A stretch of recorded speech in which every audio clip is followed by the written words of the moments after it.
एक व्यास जी कथा करने के लिए गए एक राजा के यहां पर। तो राजा के यहां कथा करके जब लौट करके आए तो पत्नी ने पूछा, बोले कथा हो गई आपकी? बोले बहुत सहजता से, बड़ी सरलता से, प्रेम से कथा करके आए हैं। तो बोले तुम्हारी पोथी कहाँ है? बोले पोथी तो राजा के यहां रह गई। बोले जाओ लेकर के आओ।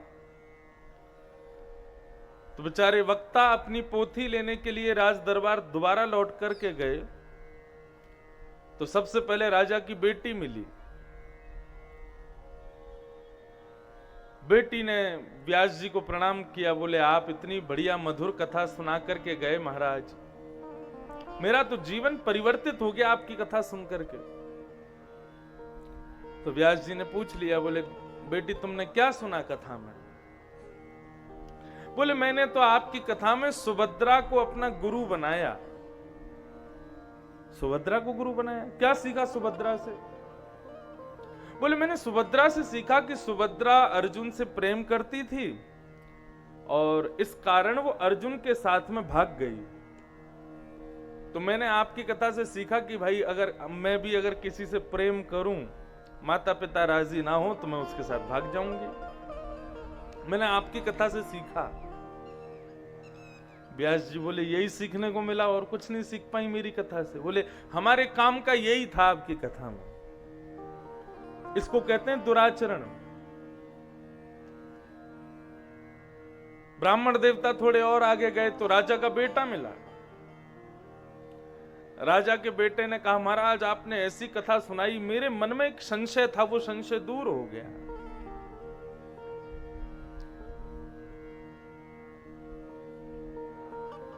माताएं जो भी पीछे से आमे वो सामग्री वहीं रख के वहीं बैठ जाओ।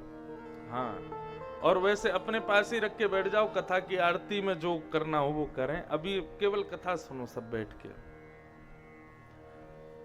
तो वक्ता आगे गए तो बेटा मिला राजा का। राजा के बेटा ने कहा महाराज आपने ऐसी कथा सुनाई, मेरे मन का संशय, मेरा भ्रम दूर हो गया। वक्ता ने कहा तुमने क्या सीखा? बोले मैंने आपकी कथा में कंस को गुरु बनाया। ब्राह्मण देवता बोले और कोई नहीं मिला था गुरु बनाने को, कंस ही मिला था। क्या सीखा कंस से? बोले मैंने कंस से सीखा कि कंस पूर्ण रूपेण अपनी राज्य गद्दी पर बैठने के योग्य था, मथुरा के राजा बनने के योग्य था, लेकिन उसके पिता उग्रसेन उसको राज्य गद्दी नहीं दे रहे थे, तो कंस ने अपने पिता को पकड़ के जेल में डाल दिया।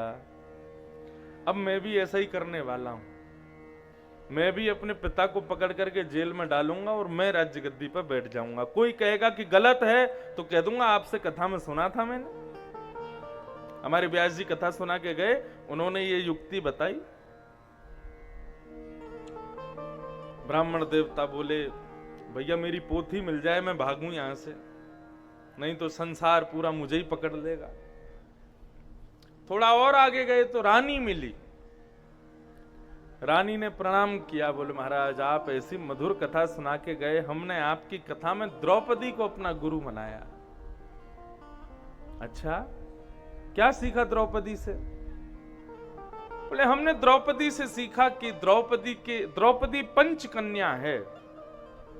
भागवत में शास्त्रों में पंच कन्याओं का वर्णन किया जिनको प्रातःकाल उठकर के स्मरण करने से दिन शुभ होता है, उनमें से एक है द्रौपदी। तो द्रौपदी पंच कन्याओं में आती है, उसको प्रातः स्मरणीय कहा गया। किस लिए? क्योंकि उसके 5 पति थे। तो हमने आपकी कथा में द्रौपदी को गुरु बना करके सीखा कि एक अकेले राजा को पति मान करके उसकी सेवा करने में सुख नहीं मिल रहा है, इसलिए अब हम भी 2-4 ब्याह और करने वाली हैं, 2-4 पुरुषों का संग करेंगी। कोई कहेगा कि गलत कर रहे हो तो कह देंगे हमारे व्यास जी ने हमको कथा में सुनाया था। व्यास जी के हाथ पांव कांपने लगे, बोले मैं कहां फंस गया, कैसों को कथा सुनाई मैंने। अंत में पोथी ढूंढते ढूंढते जब राजभवन के मुख्य दरबार में पहुंचे तो राजा बैठा था। राजा ने कहा आइए आइए आइए स्वागतम, आपकी पोथी यहीं रखी है मेरे पास। ब्राह्मण देवता ने प्रणाम किया, बोले महाराज आप बहुत बढ़िया कथा सुना करके गए, हमको बहुत बढ़िया बात बताई आपने कथा में। व्यास जी बोले आपने क्या सीखा? राजकुमार, राजकुमारी और रानी की बात सुनकर के तो मेरा मन विचलित हो गया। कम से कम एक ने तो अच्छी बात सीखी हो कुछ। आप बताइए आपने क्या सीखा? तो राजा ने कहा महाराज मैंने आपकी कथा में दुर्योधन को अपना गुरु बनाया। बोले दुर्योधन से आपने क्या सीखा भैया? बोले दुर्योधन से हमने ये सीखा कि भगवान कृष्ण शांति दूत बनकर के गए कौरवों के पास, और कौरवों से जाकर के भगवान ने कहा कि भैया पांडवों को 5 गांव दे दो, बस युद्ध करने की जरूरत नहीं है। लेकिन दुर्योधन ने स्पष्ट कह दिया सुच्चग्रैव न दास्यामि बिना युद्धेन केशव। हे केशव, सुई के नोक के बराबर भी जमीन में बिना युद्ध के नहीं दूंगा।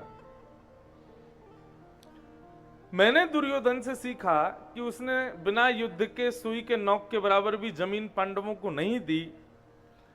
अब आप अपनी कथा करके अब पोथी लेने आए हो, संग में कथा की दक्षिणा मांगने आए होंगे, लेकिन मैंने दुर्योधन को बना करके यही गुरु सीखा कि बिना युद्ध के 1 रुपया भी दक्षिणा आपको दूंगा नहीं, युद्ध करके मुझे परास्त कर लो और दक्षिणा ले जाओ।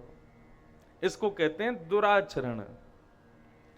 ऐसे व्यक्ति, अब भागवत में कथा तो कंस की भी है, कृष्ण की भी है, भागवत में कथा शिशुपाल और दंतवक्त्र की भी है।